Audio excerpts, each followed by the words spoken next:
Yeah. And then suddenly you go online and you got a good coach and you go, man, my coach didn't teach me that. So, you know, sometimes online coaching can be quite, well, it can be better. Yeah. Because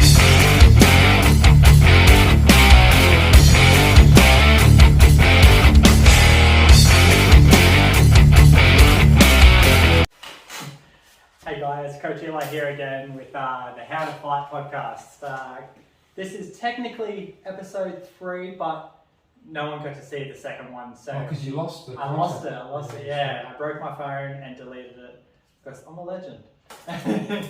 But I'm really excited to have Coach Marc. Did you say Coach Marc? Marc. Coach Marc back in the hot seat today. So I was. On my way here, I was having some thinking about, like, you know, there is a few things that I actually want to talk to you about anyway. Like, we didn't touch on them last time, and I feel like you've got all this knowledge in your brain, and the people at home, and even myself can benefit from it. You know, so one of the things I was thinking of was like nutrition and supplementation. Like I supplement for training and for general health. Obviously we're not health professionals or anything like that, but do you supplement, or is there certain things that you I certainly do. I think there's mixed views on it. Like typically if you went to a doctor and said, should I take, you know, some form of supplements, a lot of the times they'll just say you're going to, you know, when you go to the toilet it's just going to come out, but I don't believe that. I'll give you an example. My wife was having heart palpitations, and she would run for like maybe a K, and her heart rate was just going right up. She just couldn't understand why. The heart rate was just increasing as she was running, and she's normally very fit. You know, she's always run, she was always fit. Yeah. So she ended up going to the hospital, and they did tests on her. And I remember once her heart, the reason we went to the hospital was because it was down to about 40 beats one night. I said, we're going to the hospital. Yeah. And so she spoke to the heart specialist, and they were going to put a pacemaker in her. And eventually in the morning, the morning came, and the guy came up, the heart specialist, said, look, what do you want to do? Do you want the pacemaker or not? Yeah. She said, I definitely don't want the pacemaker. He said, look, what's going to happen is potentially you could just pass out. Anyway, so she went home, but she went back to the doctors and said, look, can you test my iron levels? Right. And her iron levels were like 3/4 down. They were really low. Yeah. So she went to the supermarket, and I'm cutting the story really short, bought $5 worth of iron tablets. Yep. Within 4 or 5 days, problem solved. There you go. So typically iron tablets work. Right? She was really low on iron, she doesn't eat meat, and that was the issue, but the hospital didn't pick up that issue. Yeah, wow. So they work. If you look at vitamin D today and how, you know, everyone's on vitamin D, they've done like 50 studies on vitamin D. Yes. They say it's more like a hormone. Yes. It definitely works because without good vitamin D levels, your immune system is compromised, especially with COVID around.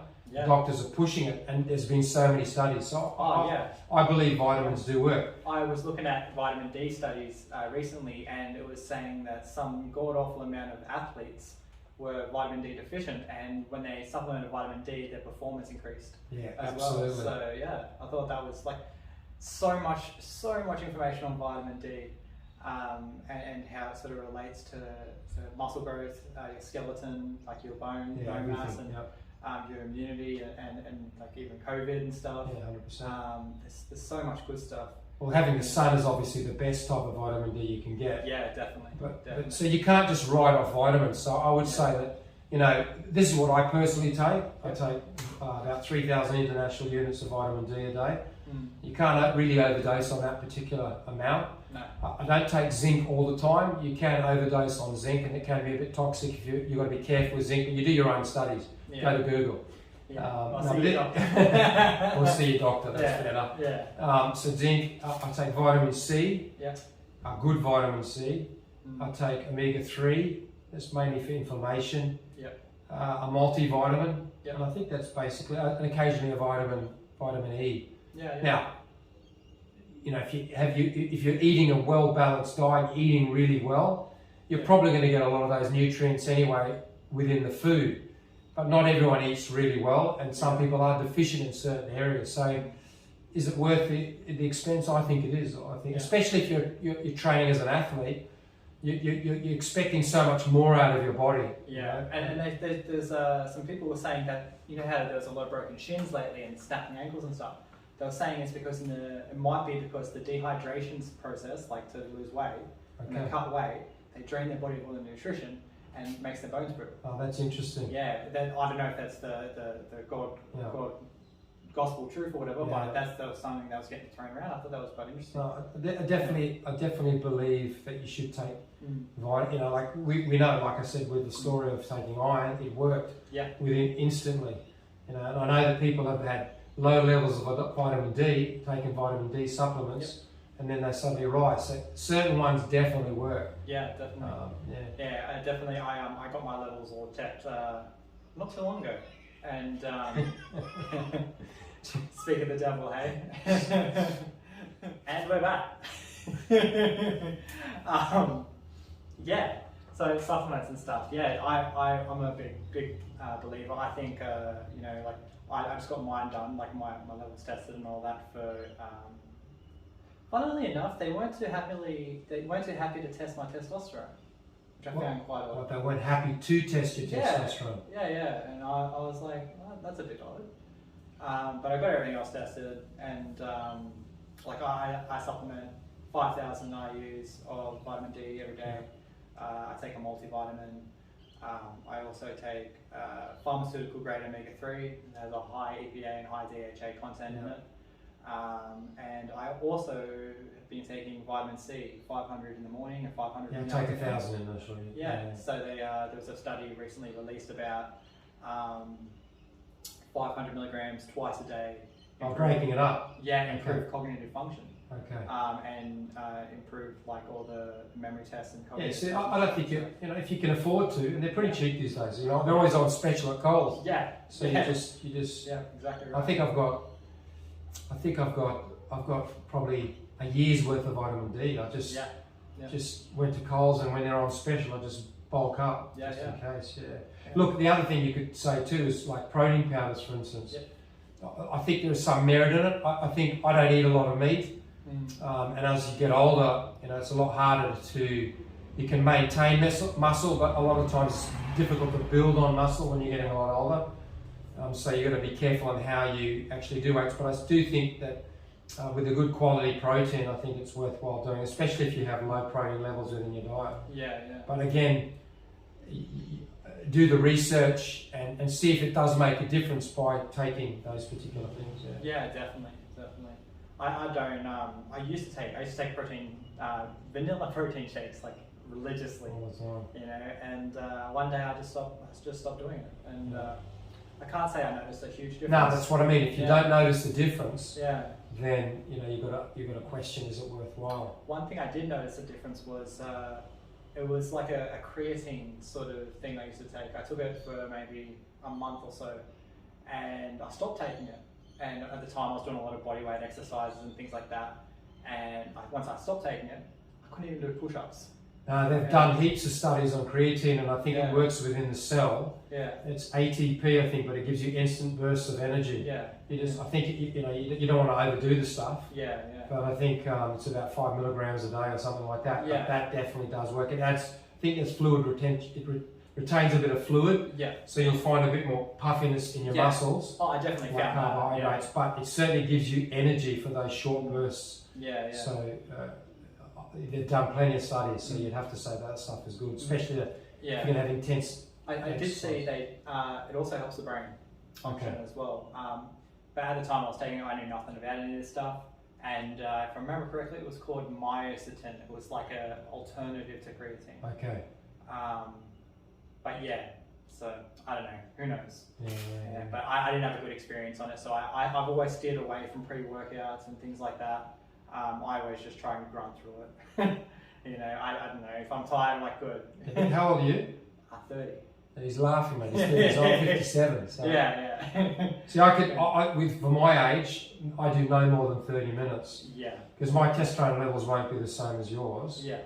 And so, and it's very important for, you know, guys getting at my age to continue to do weights, because when you're doing, you know, resistant type training, it creates more testosterone in the body, and that's healthy for you. Oh, 100%. Yeah. So, you know, and there's another way of finding out if your testosterone levels are okay. You just, if you wake up in the morning with a smile, so that, you know, that's a good indication that your testosterone levels are okay. Yeah.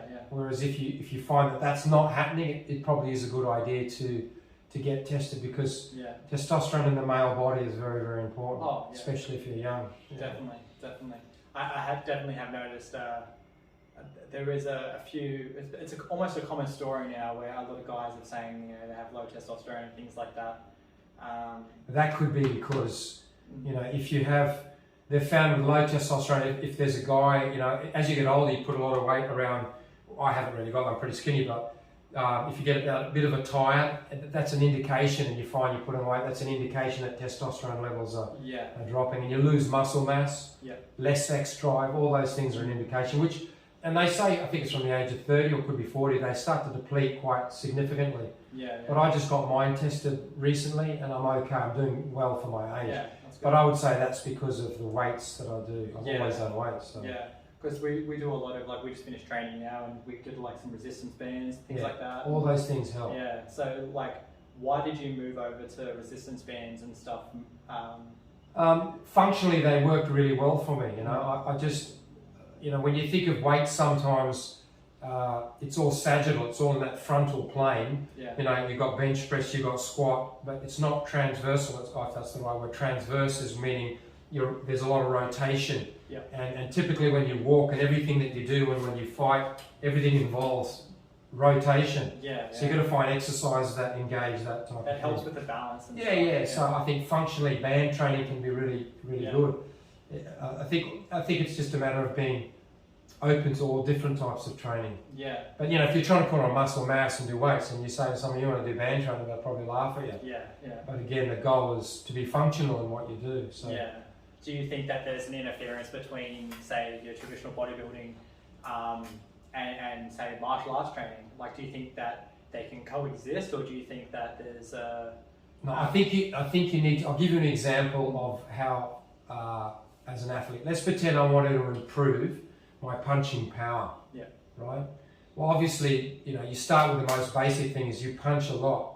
That's going to improve your punching power, because the more coordination you get, the more you engage your feet, your legs, your core, your technique, you're going to get more powerful. Some people naturally have gifted power, but you certainly can improve by just punching lots.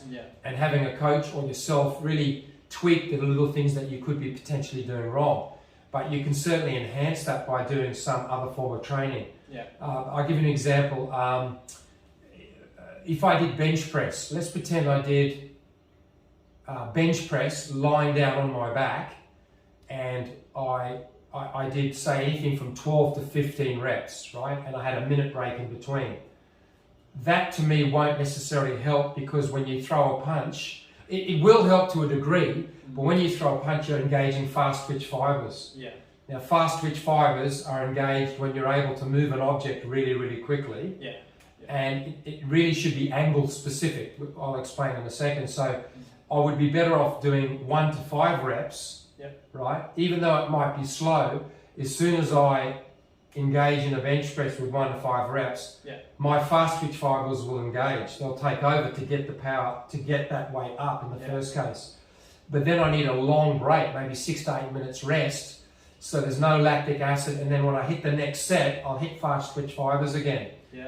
But if I do have a minute rest like a typical boxer, 45 seconds to a weightlifter that's trying to get hypertrophy, if that's how you say it. Hypertrophy, They'll have a 45-second or a minute rest in between each set, and maybe do a number of sets, but you're working slow twitch fiber.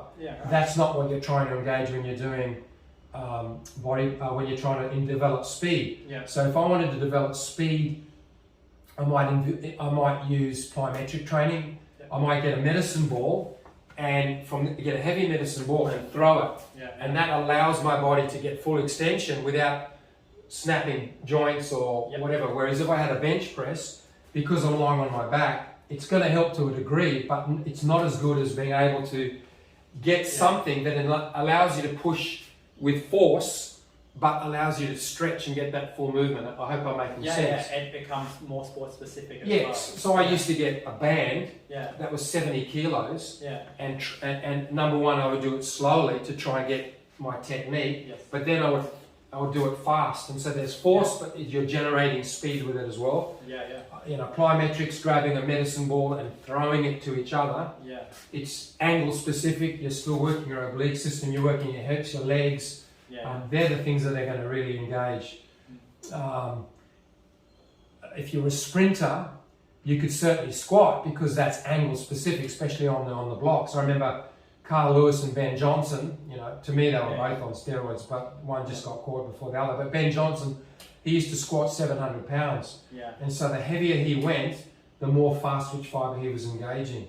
So, and he would have a lower rep range, and he would have had a longer break to trigger those fast twitch fibers. The shorter break, you end up using your slow twitch fibers. So weightlifting will work, but I think you need to use your imagination and try and be angle specific to when you're actually doing something, which can be difficult. I think that's for me, it's always been the trade-off, right? It's like, I can lift weights and stuff, but there's only so much time in a day, And that's right. So, and for me, I value technique and things like that, and I do a lot of plyometric and things of that nature. See, plyometrics will definitely engage your fast twitch fibers, but it's very demanding on the body. But then it comes down to, like, say, the bodybuilding aspect. I sort of lack in that area. I don't sort of, do too much of it. But then again, I'm a little bit worried that it's going to affect my training. It's going to affect my technique and my power and my speed and things, So I had somebody close to me who won't mention names, but he wanted to be a boxer, but he spent in that pie. If you're breaking the pie in what type of training, at least 60% of his training was bodybuilding. He looked fantastic. But really, most of your training should be, if you want to be a good boxer, sparring comes up at the best because it's specific to what you're actually doing. And then maybe pads, and then the bag. Do you get what I mean? It sort of goes down. And you want to add in strength, but then when you're adding in strength training to improve power and speed, you need to be specific because you could waste your time. You're losing up a lot of energy with the wrong type of training. That's why sometimes you need a coach or some knowledge on the type of training you're doing to improve speed. Yeah, definitely. After sort of being on this journey, sort of, I guess, learning how to fight, right? You've obviously been around a lot longer than me, and you've been to a lot of different gyms and things like that. Do you feel that what's your take on say, just your experience in gyms and the strength training and the conditioning and things like that? I think I have a love for bodybuilding. I was very vain in the olden days. And Never. I love, I'm not vain now. No. And I love that. That was another part of my training. So I got right. It wasn't just bodybuilding, but it was power training, and just having a greater understanding. That's the coach in me. I think that if you go to a typical boxing gym or a typical kickboxing gym or even a karate gym, they wouldn't have this. My experience, I'm not, don't get me wrong. That's what I'm saying. My experience of talking to people, they just don't know. Even those that are getting trained by the coaches wouldn't necessarily, unless it's a love. So I sort of train kickboxers and boxers, and I wanted them to be more powerful. I wanted them to be faster. There are other means of doing that, to add on, and that's where plyometrics and specific training for weights came into place. And look, you look at those UFC guys, they know exactly what they're doing. They've got the best coaches, and you look at their training. If you go to Embedded and you look at their training before their fights and what their coaches are getting them to do it. There's a guy called Jura Strong. Yes. And he's a master at getting. That dude, I've learned so much of him. Oh, definitely. You look how angle specific he is, and the exercise he specifically uses. Heaps of band work, heaps of medicine ball. They're very specific with their weights. Very explosive movements and stuff. That's right. So this leads me to my next point because, funnily enough, I was watching Daru Strong a little while ago. Daru Strong, just before we hit lockdown and stuff. And I found, actually I think it might have been lockdown, and I was starting to film a lot of videos and stuff, like online training videos. And there was a couple of little things that he did and I was like, that's it, that's perfect, that's exactly what I needed to add to the repertoire to sort of get my students a little bit better awesome. And even my own training, you know. And then, you know, so it just sort of brings me to the point of, you know, we have all this information online now. You know, what do you think of, you know, people learning how to fight, watching YouTube videos or online training? You know, like what's your sort of view? So are you talking about somebody just going on a video, watching it, and then going and practicing? Yeah. Well, I guess my view is it's always good to have the book smarts, right? But you also need to have the street smarts. So in saying like it's a good complement to if you're already training. Oh, 100%. If I would say two things. If you were training with someone and also did online training, that certainly would benefit 100%. Yeah. If you only had online training, yes, you just got to be careful because you haven't got somebody saying, no, look, you're doing that wrong. The foot isn't rotating. Yeah. Because the person that's doing the online training, where I'm watching how they're doing, you know, like I'm watching somebody think, I'm going to go practice how to do a front kick. Yeah. I might not rotate, say a roundhouse kick would be a perfect example. Yes. Because I'm not an experienced coach and I'm just learning off somebody that's there, if that person doesn't say, oh, by the way, when you throw a roundhouse kick, that bottom foot needs to rotate on the board. Your heel lifts off the ground fractionally and you're going to rotate. Yeah. Your hips are going to come around and the leg's going to... So if they're specific in how they coach, yes, I could learn. But if they're not, it could be dangerous in the sense that I could then not, if I'm not listening properly or... So I think it works as long as the coach on the other end of that phone or wherever you're learning is very specific about his coaching and the person learning picks up on everything that they say. I think somebody could. To a degree, but you're obviously having hands-on is always going to be... And look, complementing, I think, would work wonders because especially in our day and age, you can go to training twice a week, right? And then on Saturdays, bring your mate over to your house, say you're doing grappling, listen to, you know, whoever you're listening to online, and both of you practice, that's going to be of benefit, sure. Yeah, definitely. And you can always, and having that place to train as well, you can always come in and say, look, I've learned this technique. Can you adjust me? And absolutely. Ask your head coach or something.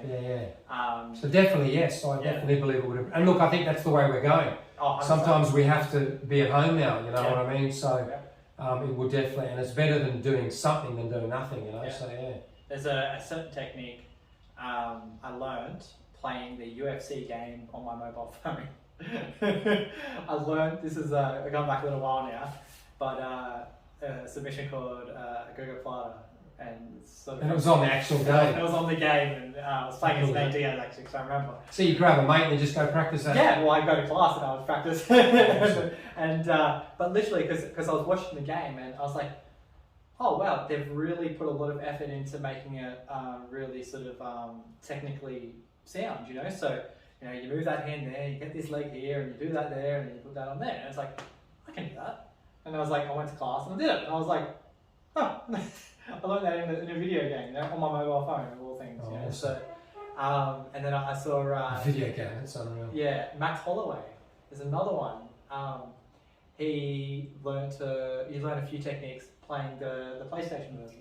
There you go. So obviously that's good testimony. That works. You know, So there's definitely some advantage. And that look, and to be honest, that's what a lot of people are doing. Some of these guys that are very experienced are putting TJ Dillashaw. Yeah, that's the one. Yeah. You know, having his what you got, you know, you know, and it's really professionally done. And so you can definitely learn from it. Well, that's right. Like I was just gifted the TJ Dillashaw. I think it's called Get Fight Fit or something like that. Fit to Fight or something like that. But it's such a. This is non-sponsored, obviously. He can sponsor me if he wants, but. You know, it's broken down really awesome. It's like, you know, there's like a striking, like boxing sort of segment, and there's a Muay Thai kickboxing segment. There's a wrestling segment, which I'm sort of delving into now. And then there's a jiu-jitsu, there's nutrition. So it goes through a whole segment. And then like you go through all the lessons, and then there's a workout plan, a 4-week workout plan at the end. And it's just, you know, it's such an awesome thing being able to learn from someone that you look up to and sort of, you know, you don't have to go all the way to America to learn. And look, to be honest, you can get bad coaches, hands-on coaches, right? Yeah. So if I was a bad coach, and you learn certain things, and I've certainly come across, like people have come to my classes, or I've done privates where they've learned bad habits, right? Yeah. There's bad coaches out there. So what happens is, hopefully I'm not one, right? So well, you do this, right? yeah, right. And so, but if there is, you know what I mean? Yes. And then suddenly you go online, and you got a good coach, and you go, man, my coach didn't teach me that. So sometimes online coaching can be quite, well, it can be better. Yeah. Because you're learning on somebody that's a real professional that is doing something correctly. Yeah. And the coach that you've got, look, I see bad coaches all the time, I'll be honest. Yeah. I'll go down to Gosford Waterfront. Yeah. And I'll see a few personal trainers teaching boxing, right, for fitness. And even if you're going to teach fitness, you don't need to know a lot of boxing, but you certainly can, you know what I mean? I know, and it's so cringy. The way that they're throwing is actually quite detrimental. Yeah. You're going to get injuries, rotary cuff injuries. You're going to get injuries over your body. Yeah. And so they're going to hyperextend their elbows. Yeah. So man, there's a few bad coaches around. So maybe get something online and learn from that. Like Dura Strong, Yeah. I've learned so much. He's a professional. I've learned so much from that too. And I think that the good thing about having these professionals online releasing content is that they're battle proven. Yeah, these are the people that they've been there and done that. Yeah, they're at the top of the game. Like they're the pinnacle, right? Yeah. And so you're getting to learn from the best of the best. Yeah. And you don't have to go all the way there and find a time to meet them and all these. Right. There's the ease of access to training is so much easier now. Yeah, that's right, because of the way the world has opened up like that, because of technology. And I guess as well, there's no room for fake martial arts anymore. Because we can't hide, because people just go, oh, let's try it, and then show them up. That's right. A friend of mine sent me something yesterday, and he's sitting, a big guy, sitting on a chair like this. And the guy's coming up, and they're walking up sort of like in a line, and they grab him on the wrist and go, whoa, Oh, my goodness, there's plenty of those. And he goes, oh, over there. And he's very serious. He's like, this and that. And the guys, I don't know if they're just there for a laugh, but they're just getting flown around the room, and I'm like, fire out there. Yeah, but how irresponsible, because can you imagine if they were on the street? It's like if you injure a lion, right? Yeah. I think I might have heard Gary say this, but if you injure a lion, and it's wounded, it's even 5 times more aggressive, because it's going to come at you even worse. Yeah. Something like that. So what I'm saying is, if you don't teach people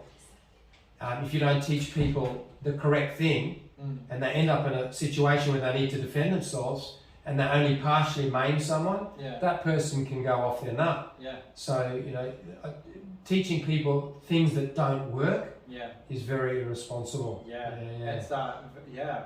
And that's when I started coaching.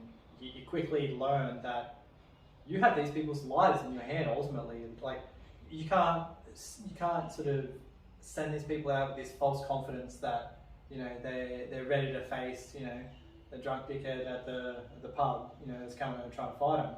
And then if they're throwing big haymakers and things like that. See, that exact same thing happened to me. I don't know if I said this in the last one. I got attacked by a guy who was a shaved head, boots, what do you call them?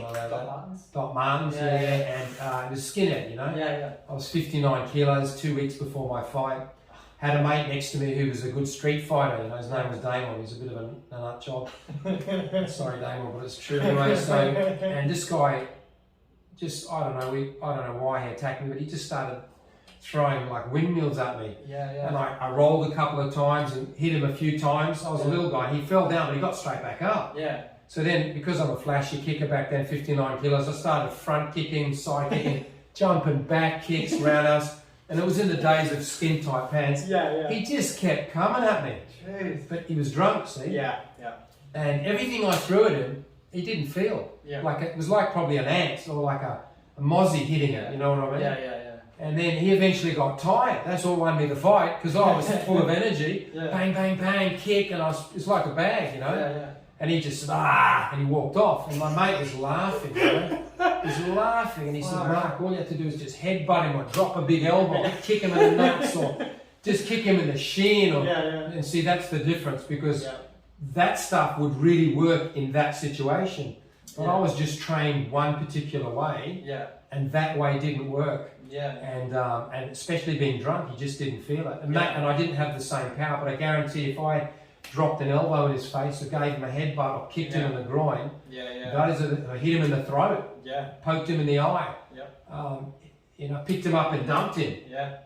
Those things would have worked. Definitely. So I think it's important to, if you're teaching martial arts, if you're not in a combat sport and you're teaching martial arts, you have the role as a martial arts instructor to say, look, here are some techniques and they look great and they're flashy, but the percentage of that actually working in a street fight, I know a lot of people that can do flashy stuff, but if I walked up and threw a straight left jab at really fast and a straight left right, I would question if that would really work. So, slipping a jab and coming back with a right is probably the best thing. So,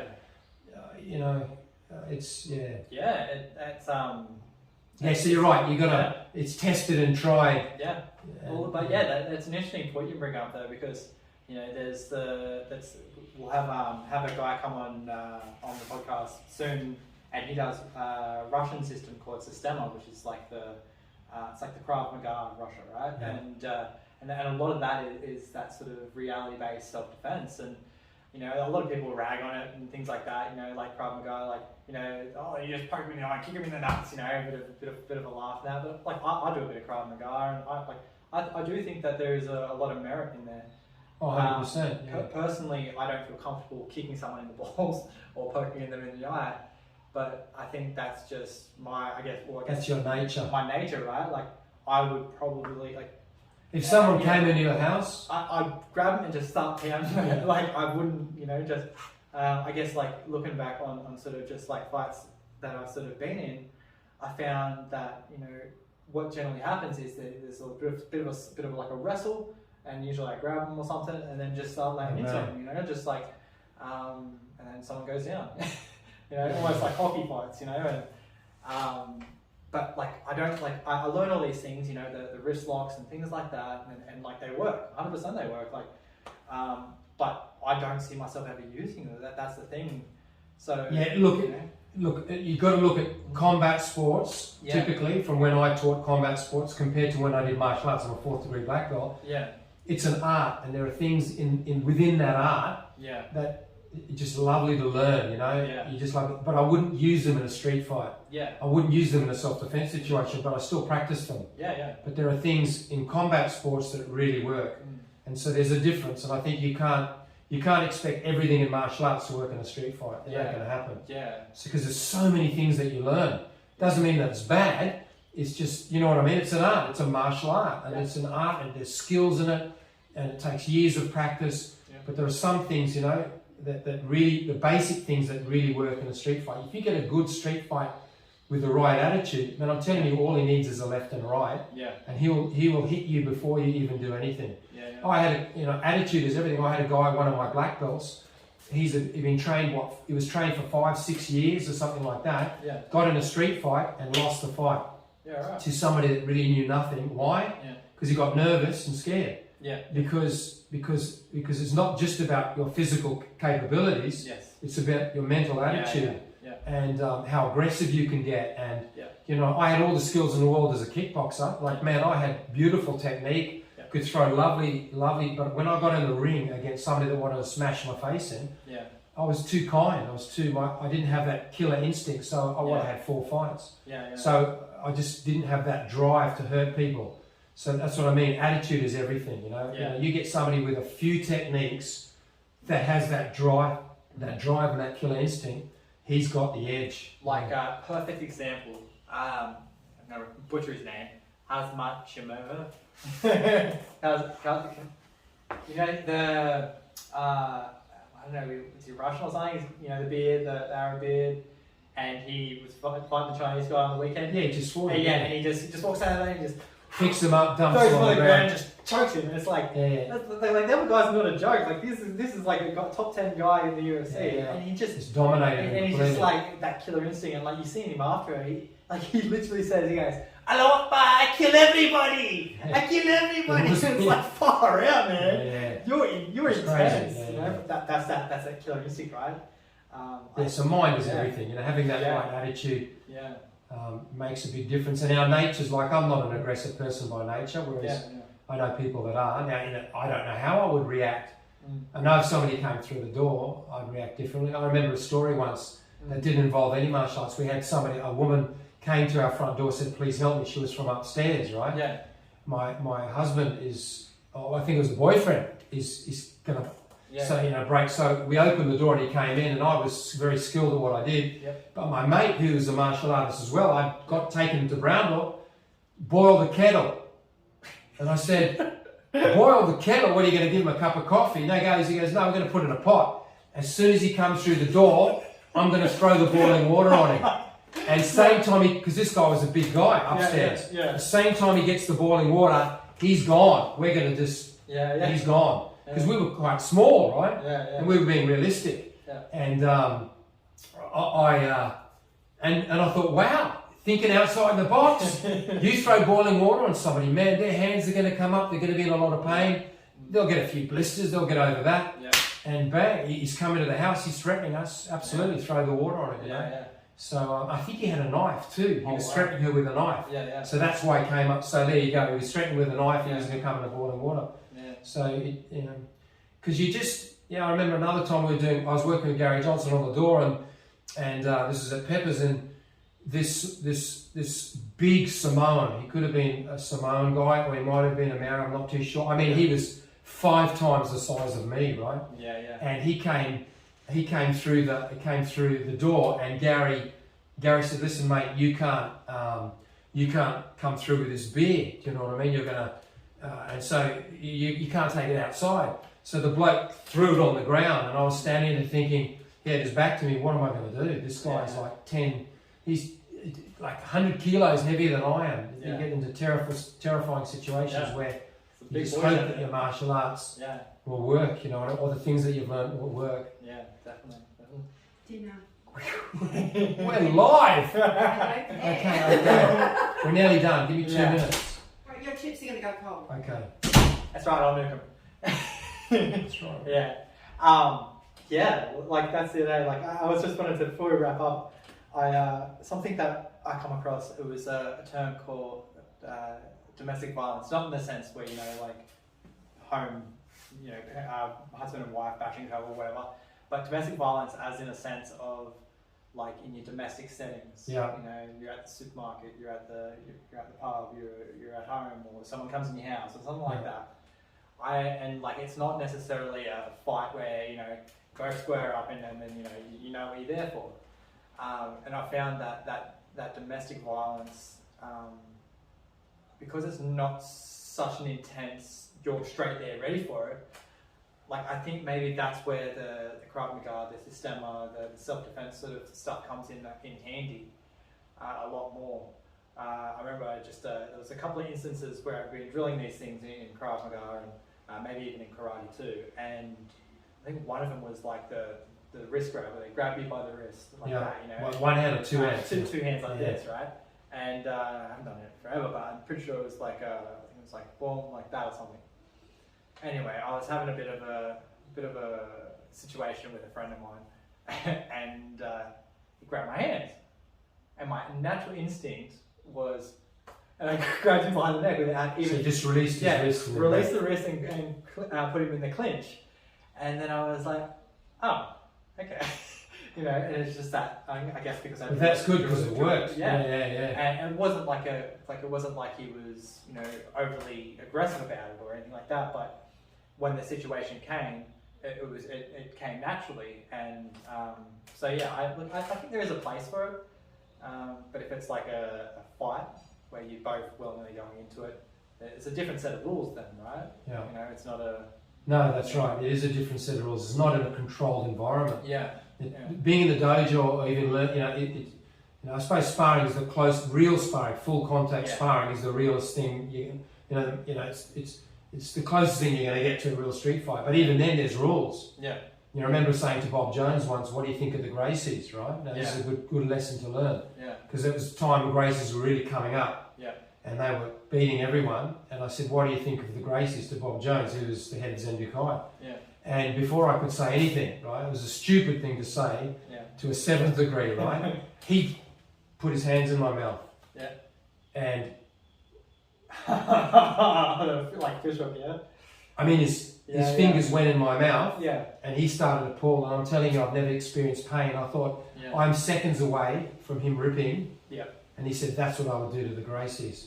Now he was a street fighter. Yeah. So see, even Gracie stuff it comes under rules, right? Yeah. He would bite your nose off, right? Yeah. So you do see what I mean? There's even because we're in a controlled environment. In a street fight, it's not a controlled environment. Somebody can break a glass. There is no rules. Yeah. So that's why, ideally, you need to, that's what needs to be taught within the dojo or wherever you're learning. That these things can happen. Yeah. Somebody might, stick their finger in your eye and be ready for that. Yeah, definitely. It's a whole lot different. There's levels. Hey, there's like, I think one thing we say is like a green light is like verbal. Yeah. Amber light is sort of like. It's escalated. It's escalated, and then the red light is it's on. And so, like, I guess they all sort of like the different techniques fall under different things, right? When it's on, you probably want to have a good cross on it, like a good right hand, or if you're left-handed or whatever. But in the amber lights and the green lights, you want to be in the green lights, you want to be slick with the tongue. Nah, look, I worked on the door for 2 years. I think I got into one scuffle. Yeah. Smallest doorman on the door. Yep. Because I had the gift of the gab. Yep. And so I don't like fighting. You can hurt someone. These days you hit someone, you can really hurt them. Yeah. I think we need to do our best not to hurt them and not to get into a fight. Yeah, it doesn't matter how good of a fighter you are, if your head hits that concrete the wrong way. Body language, communication is always a way of preventing a fight. Yeah. No. Sometimes you can't help it. Yeah. The guys just attack you anyway, but but at least you know it. At least you have something to offer when that situation presents itself. Yeah. So it's better to have it and not need it than need it and not have it, right? Yeah, absolutely. I think that's I think we'll leave it at that so you can go and eat some dinner. Yeah, she's knocking on the door going, food. And I don't even get any. No, thanks for Thanks, Mike. Yes, it was really nice to catch up and have a good workout as well. Yeah, it was. Yeah, excellent. Yeah, I love doing this with you. This is cool. I love it. Also, what's this about before we go? Oh, look, when COVID hit, I was going to get, just before COVID, I was going to get something going with this and get a lot more personal training happening. But COVID hit and then other things happened. So I got the name and I'm just improving my personal training by getting more clients. Yeah. So you're doing personal training right now. You're like one-on-one. Yeah, one-on-one or groups of 4. That type of stuff. Well, that's cool. So I got a place that I do the groups of 4, not probably here. Yeah. A nice little place I go to at a park. Yeah. And, kickboxing, boxing, that type of stuff. Yeah. Well, look, I actually love training in your garage. Just all the weights, there's everything. It's the machines, there's bands, you've got the bags. Funnily enough, this is actually one of my dreams.